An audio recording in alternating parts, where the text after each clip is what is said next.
Good morning, everyone. Thank you so much for having me. I'm delighted to be part of this conference.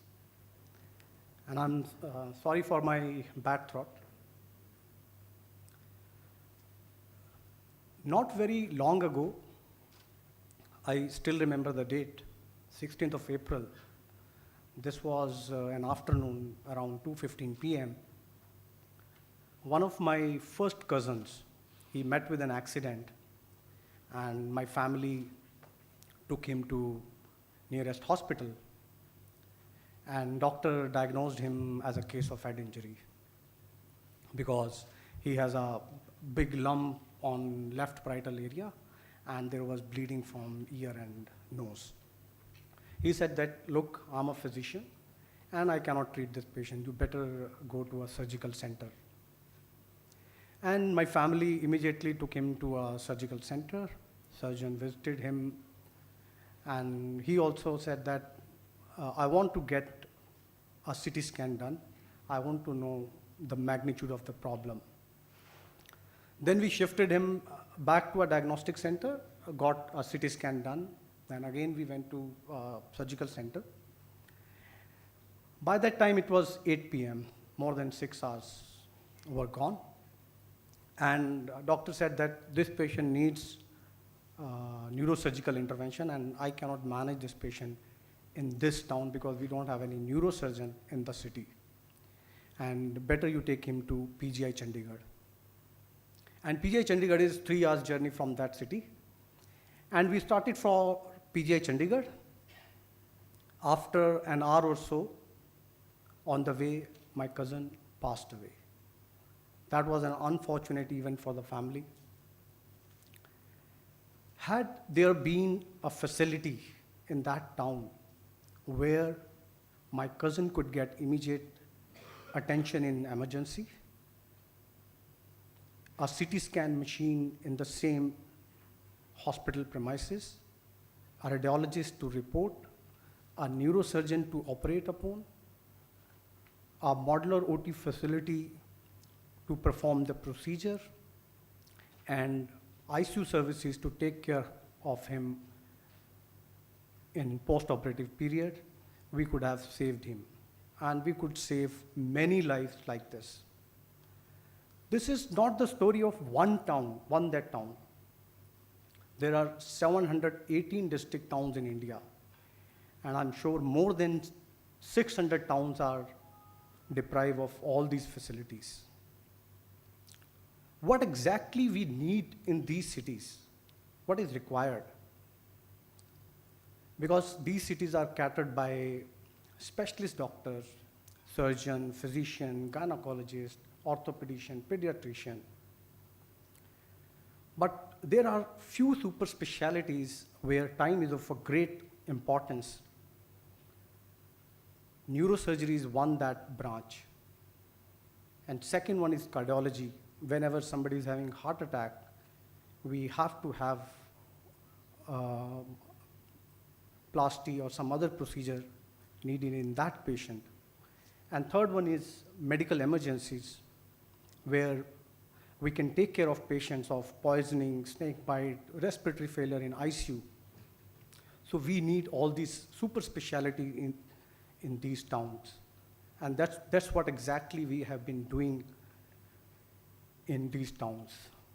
So what we are doing, we are creating hospitals, infrastructures, where we have all kind of secondary care specialties, and on top of that, we have 3 major specialties: neurosurgery, cardiology with cath lab and cardiologist, and an ICU service. My entrepreneurship journey has been quite exciting and challenging one. Here I would like to highlight few challenges and how we are overcoming those challenges. First and the foremost challenge in Tier 2 city is that we don't have doctors. It is very tough to attract and retain a doctor. I see a lot of doctors working in metro cities. They commute and waste their productive time on road. but they will never go to tier 2 cities. Then we did RCA, root cause analysis, and we came up with a hypothesis. And we found out that doctors need, for their kids, they need good schools like DPS. And as Dr. Sharma said, we have to take care of women also. And for their wife, they need, any guess? They need shopping malls. And if you have a PVR and McDonald's, that is like an icing on the cake. So we deliberately choose those cities which are slightly developed, but later on we will move to other cities as well. Second big challenge is skilled manpower. And I think this is not only with healthcare sector, this is across industry. My younger brother, who is an IAS officer, when he was appearing for UPSC exam, he was asked a question in UPSC panel, what is the biggest challenge India is going through? And his answer was, skill development is the biggest challenge in India. So we are fortunate enough, and we have certain tie-ups with good institutions where we are sourcing our resources. Next challenge is infrastructure. We have to take care of quality and infrastructure, because quality has an important aspect in healthcare. Simply putting, good quality, good outcome, bad quality, bad outcome.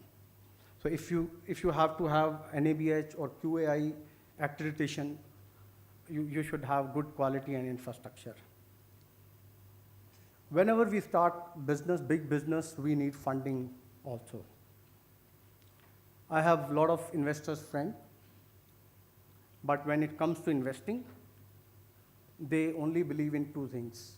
One is whether your model is scalable or not, and second is IRR, internal rate of return. And of lately, they have started talking about another term, ROCE, return on capital employed. So whenever I talk to them, they say there is, India has a good healthcare scenario, business is booming, and life cycle of their investment is too short. So we have to have some impact funds while dealing with fundraising. Regulation is another challenge. Regulation can make your business non-viable anytime. One change in regulation and you are out of the business. And last but not the least, tier 2 cities are highly price sensitive market. I think there are three reasons. One is mindset. We do not want to pay for healthcare facilities.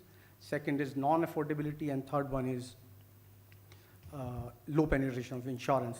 And thankfully, Ayushman Bharat is being launched, and that will take care of all these challenges. In spite of so many challenges, we have been creating a lot of impact stories. I'll end my session with that impact story. We have 5 hospitals on NH1, Sonipat, Panipat, Karnal, Kurukshetra, Kathal. One of my partner director who was traveling on NH1, one fine evening when he was going to Kurukshetra, he had little abdominal discomfort. He immediately called unit head of Kurukshetra and told him that you have to be ready with a bottle of antacid. As soon as he reached there, he had few sips of antacid and climbed up second floor for his meeting.